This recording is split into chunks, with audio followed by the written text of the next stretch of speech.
What is going on, everybody? Welcome back to another MLB The Show 23 tier list. It's been a while, but we have set 4 here, and we had a couple of weeks to let it marinate. I'm going to break down all of the outfielders that you can use in set 4 and tell you which I think are the 15 best. Outfield is a super loaded position with tons of players, so I'm trying to keep it as non-outfield secondary as possible. You'll see a couple of those in the honorable mentions, but for the most part, the outfielders in the top 15 will be all primary outfielders, and I'll give my reasons as to why I think they are, where they are, and why they're in the top 15. If there's a guy in this list that you use that I do not name and you do well with them, continue to use them. This is just my opinion and my guide to try and figure out this crazy super stacked position that we have. And obviously with cards rotating out, you can still use wild cards.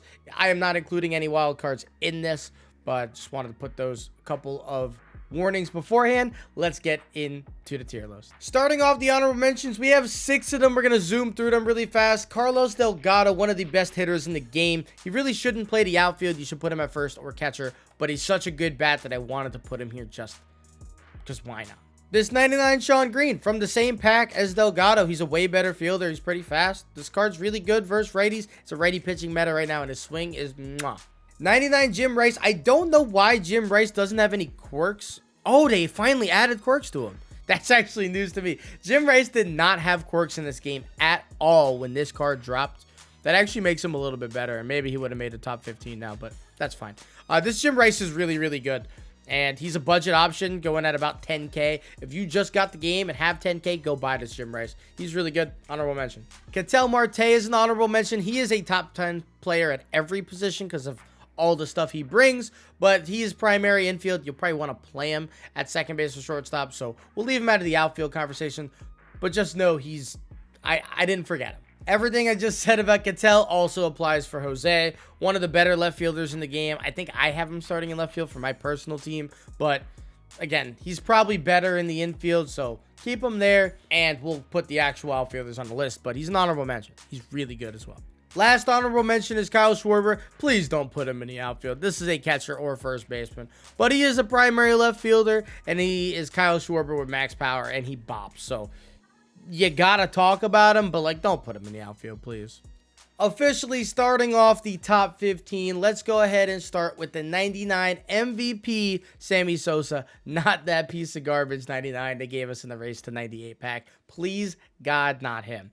MVP Sosa, the stats are incredible. The fielding is amazing. His speed is good. The clutch is good. Double barrel power. The problem is, Sammy, for whatever reason, just doesn't have the best of swings. It's a little bit slower. Fastballs up and in really kill him unless you're playing somebody really, really good with a swing like his.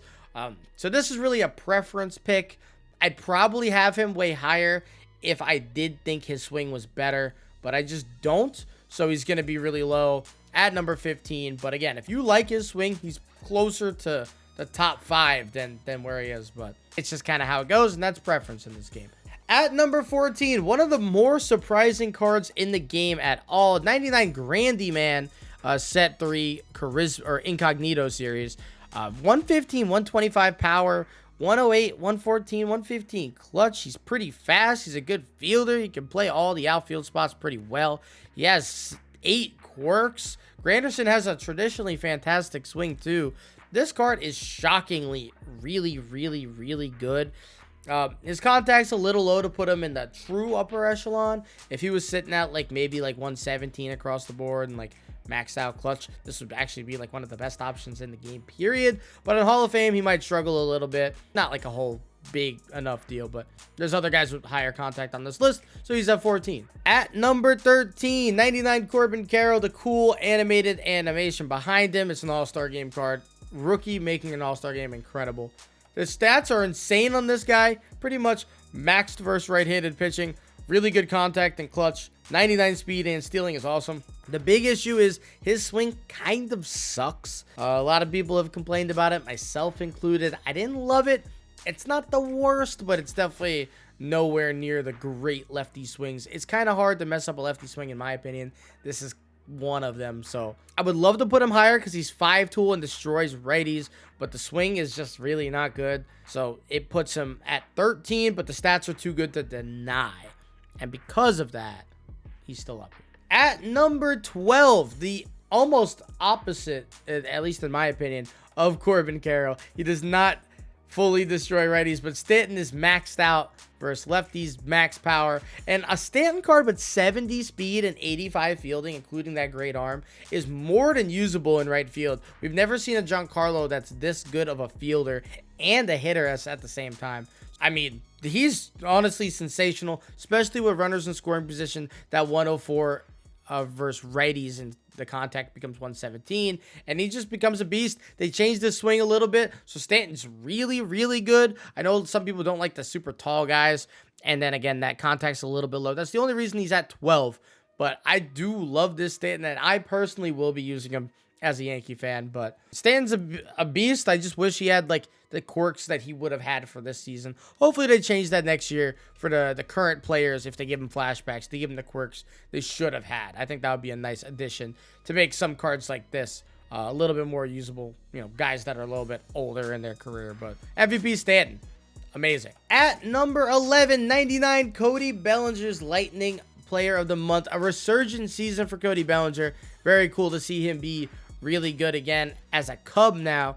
Maxed out contact and clutch. The classic Cody Bellinger, great fielder, pretty good speed. He can play first base, which is really nice. The big issue for me personally is that Cody cards typically play even better than they're supposed to because he has higher power than he does contact. This one's a little bit reversed, so his power doesn't play like his cards usually do. It's my only qualm with him at all. I think this card's pretty fantastic. He is going to be number 11 in the outfield tiers. I do think the power could be a little bit better again, and he does play not as great as he has in the past, but still really good card. At number 10, 99, Juan Soto. Juan Soto, you guys know all about Juan Soto and how fantastic his swing is in this game. This is kind of just a bias pick because of how elite his swing is. 125, 122 versus righties is nuts. 102, 104 versus left isn't great, but he does have max clutch, so that does change a little bit. So with runners in scoring position, he essentially becomes Cody Bellinger with max power versus righties. 81 fielding is really good. Do not take him out of left field, though, because the animations will get really bad. Some cards get bad animations by default, no matter what their badge is. Juan Soto is really just one of them. So despite that being gold fielding, he'll play more like a silver. 56 speed is not great either, but he mashes. He has a bunch of quirks. He has one of the better swings in the game. And if you're playing like a platoon system, this is maybe the best lefty option for that, especially out of like the left field or DH spot. Just Soto is amazing, and he is number 10. So the next couple of picks, and I'll let you guys know where that goes through, but they're all preference picks. So I think any of them are interchangeable, anywhere from Julio Rodriguez at number 9 all the way to the guy at number 6. I think you could flip-flop them however you would want. It's really just preference in terms of swing, in terms of like the little things that you want more. Julio presents the max speed and pretty good power. There's not much this card doesn't do well. Contact, maxed. Clutch, max. Speed, stealing, max. Great fielder, max arm. Like, this on paper is sensational. I just don't like Julio Rodriguez swing that much. I don't think he has an elite right-handed swing. I think it's okay. And every other guy kind of in this tier, in my opinion, has a much better one, a much smoother one, and they get better results. That's why I have Julio at number 9, and some of these other guys ahead of him, despite them being all pretty similar. So at number 8 in the similar right-handed grouping is Vlad Sr. is the Race for 98 card. We have never seen a Vlad card this fast and this good of a fielder. It did come at a little bit of a cost to his power. 114, 125, 104, 92 with 120 clutch. Vlad's swing, mwah. Having high contact for him is really nice. I like the reverse power splits on him. Again, the arm and the fielding and the speed is different. We're not used to that of Vlad's. Really, really nice. A lot of quirks on them. They're all good ones as well. Vlad Sr. to me is definitely a little bit worse than Julio in terms of the overall attributes. You're looking at the way he actually plays in game. I'm going to take Vlad more times than not. He'll be a fine outfielder, and he's going to be really good in your team. To me, he's number 8. At number 7, 99, Rickey Henderson. Very similar of a card to, say, like a Julio. He has way less power, though. Julio has 100 power versus right and the 111 versus left. This one's way less. However, Rickey's swing is so much better in my opinion. He also has the 99 speed, the 99 steal. He's definitely a worse fielder as well. So this is purely preference at this point, if you're asking me. I love Rickey Henderson's. A lot of people do. This year, they finally respected him a little bit. His day one card was great. This card is also great. Nice to see Rickey get a little bit of love. I've seen him get used a little bit, which never happens. A bunch of quirks for Rickey, the best base stealer of all time. And just out of preference, I think he's better at number 7. And wrapping up the similar, but you pick which one you like more grouping, 99 MVP Roberto Clemente. First of all, it's the best card art of the group. Let's just get that out of the way. Also, a little biased with the Puerto Rican king, as I am one myself. But Clemente, I always really like Clemente cards, and the problem with him is his power is a little bit low. Typically, 93 106 power is really, really good for a Roberto card. The 95 fielding, 99 arm, the clutch is max, the contact's max. This card also plays second and third base, which is really weird, which makes him crazy valuable to have a max contact guy that hits lefties better, that can play second and third. So even if you're not starting him, he should be on your bench. Again, bunch of quirks, 9 of them for Roberto. We love that for him. He will be my starting right fielder whenever I get him. I don't know who will start really, is going to be him or Stanton, or we do a weird thing where they both do. I don't know, but Clemente is awesome. I think he's the best of this grouping of 4. He's the number 6 outfielder to me. I think he has the best swing of them all. And now that the power is good enough, he is going to be really, really good. Number 6. We are officially in the top 5. And we get a Charlie Blackmon who is better than I could have ever expected. Charlie Blackmon, he pretty much has the Julio Rodriguez hitting stats. A little bit more power, but more or less the same as Julio. Charlie Blackmon, I promise you, has one of the best swings in the game. Two-handed follow through. It looks like he's falling over. And anytime he hits the ball, it is absolutely clobbered. It's been this way for years. He continues to have it now. And this is the best card he's ever gotten. Maxed out contact, again, with really high power. And he's 79 speed and 83 fielding in right field. That is so usable. Usually Blackmon cards have like 50 fielding, and that's why you can't use them. The fact that you can use him in the outfield, and he still has that sweet swing, and he looks like a Giga Chad in this picture. He's the number 5 outfielder in this list, and he's the second best lefty outfielder in set 4. Just missing the best possible outfield you can run in this game, if you're not moving guys to their secondaries and all that, is the 99 Ronald Acuna. Again, the same hitting stats, more or less, as a Julio Rodriguez. It just goes to show you how close these guys all are. I will say, however, I think Ronald is a pretty significant tier above that group of righty outfielders, despite still being kind of similar.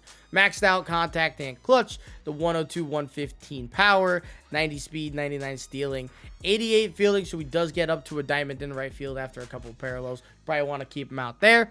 He does have a couple of quirks, nothing too crazy, but Ronald's swing, oh boy, Ronald's swing in this game is so fast. Getting around on inside pitches is so easy with him. It's it feels so right using him. And he was a collection card for a reason. He's really, really, really good. And I think he's the 4th best outfielder in set 4. Number 3 on the list is 99 Mookie Betts. Again, like, so many right-handed hitters have the same similar stats. This Mookie's actually worse than Acuna if you're looking at it all because of the speed and the stealing. But Mookie's swing is even better than Ronald Acuna's. This card also can play second and shortstop. It's probably where you want to put Mookie, if we're going to be completely honest. But him in the outfield is crazy because he has a 99 fielder in right field. 83 speed's perfectly fine. The arm's great. The reaction's great. Mookie is just something else. He looks like a Reddit moderator in this picture on the red carpet, which is pretty funny.